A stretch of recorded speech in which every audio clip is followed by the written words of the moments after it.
ലോകത്തിൽ തന്നെ കേരളത്തിലൊരു എം പിക്ക് മാത്രമേ ഈ ദുരിതം ഉണ്ടാവുകയുള്ളൂ. ഒരു രാജ്യത്തിന്റെ പ്രധാനമന്ത്രി ഒപ്പം ഭക്ഷണം കഴിക്കാൻ വിളിച്ചപ്പോൾ പോയതിന്റെ പേരിൽ വിശദീകരണം നടത്തേണ്ടി വരിക, രാജിവെക്കേണ്ടി വരിക എന്നൊക്കെ.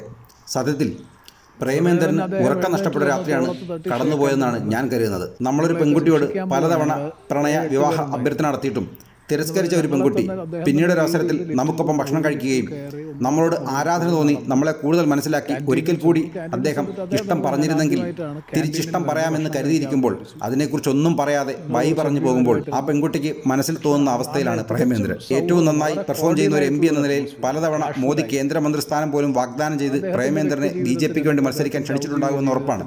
എന്നാൽ ഇന്ന് കേരളം പൊതുവിൽ മോദി അംഗീകരിക്കുന്ന സമയത്ത് ഗുജറാത്തിയായ നരേന്ദ്രമോദി അദ്ദേഹത്തിന്റെ സമയം വെറുതെ ഒരു കാര്യത്തിനുവേണ്ടി ചെലവഴിക്കില്ല എന്നത് ആർക്കും മനസ്സിലാക്കാൻ കഴിയും.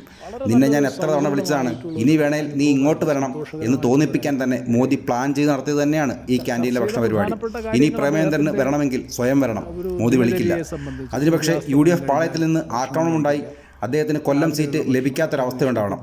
അങ്ങനെ ഉണ്ടായാൽ NDA സ്വതന്ത്ര സ്ഥാനാർത്ഥിയായി പ്രേമേന്ദ്രനെ നമുക്ക് കാണേണ്ടി വരും. തോറ്റാലും അടുത്ത കേന്ദ്രമന്ത്രിയായും അദ്ദേഹത്തെ കാണാം. പക്ഷേ അതിനുള്ള മുൻകൈ ഇനി മോദി എടുക്കില്ല.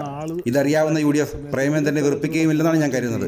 അഥവാ ബുദ്ധിയില്ലാത്ത കോൺഗ്രസ് വെറുപ്പിച്ചാൽ പ്രേമേന്ദ്രൻ സംഖ്യയാവും. കാത്തിരിക്കാം. ഒരു പ്രത്യക്ഷമായോ പരോക്ഷമായോ ഒരു രാഷ്ട്രീയ വിഷയത്തെ സംബന്ധിച്ചുള്ള കേവലമായ പരാമർശം പോലും നടത്തിയില്ല എന്നുള്ളതാണ് അദ്ദേഹം പുലർത്തിയ ഉന്നതമായ മര്യാദ. പക്ഷെ അദ്ദേഹത്തിന് അതിൻ്റെ ഒരു തലം കാണുമായിരിക്കാം. പക്ഷേ എന്നെ സംബന്ധിച്ചൊരു നല്ല അനുഭവമായിരുന്നു. രാജ്യത്തിൻ്റെ പ്രധാനമന്ത്രി ക്ഷണിച്ച് അദ്ദേഹവുമായി സൗഹൃദം പങ്കുവെക്കാനും അദ്ദേഹത്തിൻ്റെ ജീവിതാനുഭവങ്ങൾ കേൾക്കാനും അത് നല്ലൊരു പാഠം ഉൾക്കൊള്ളാൻ കഴിഞ്ഞു എന്നാണ് എൻ്റെ വിശ്വാസം. NK പ്രേമചന്ദ്രന് എതിരാളിയില്ലെന്ന് എല്ലാവരും കരുതുന്ന കൊല്ലം പാർലമെൻറ്റ് മണ്ഡലത്തിൽ UDF സ്ഥാനാർത്ഥി അദ്ദേഹം തന്നെയാകുമെന്നുറപ്പാണ്. BJP പലതവണ പ്രേമചന്ദ്രനെ കൂടെ നിർത്താൻ ശ്രമിച്ചിട്ടും അതിൽ വിജയിച്ചിട്ടില്ല. സ്വതവേ നായർ സ്ഥാനാർത്ഥി മാത്രം ജയിക്കുന്ന കൊല്ലം ലോക്സഭാ മണ്ഡലത്തിൽ ഗണേഷ് കുമാർ MLA ആണ് BJPക്ക് സ്വാധീനിക്കാൻ കഴിയുമെങ്കിൽ വിജയിപ്പിക്കാൻ കഴിയുന്ന ഏറ്റവും മികച്ച സ്ഥാനാർത്ഥി. അത് തൽക്കാലത്തേക്ക് സ്വപ്നം മാത്രമായി അവശേഷിക്കുമെന്നതുകൊണ്ട് അവിടെ കേന്ദ്ര സഹമന്ത്രി രാജീവ് ചന്ദ്രശേഖരൻ NDA സ്ഥാനാർത്ഥിയാവാൻ ഞാൻ സാധ്യത കാണുന്നു. LDFന് നല്ല സ്വാധീനമുള്ള കൊല്ലം പാർലമെൻറ്റ് മണ്ഡലത്തിൽ CPMന് വേണ്ടി മത്സരിക്കാൻ ഇത്തവണ ഇറങ്ങുക സാക്ഷാൽ തോമസ് ഐസക്കാവും.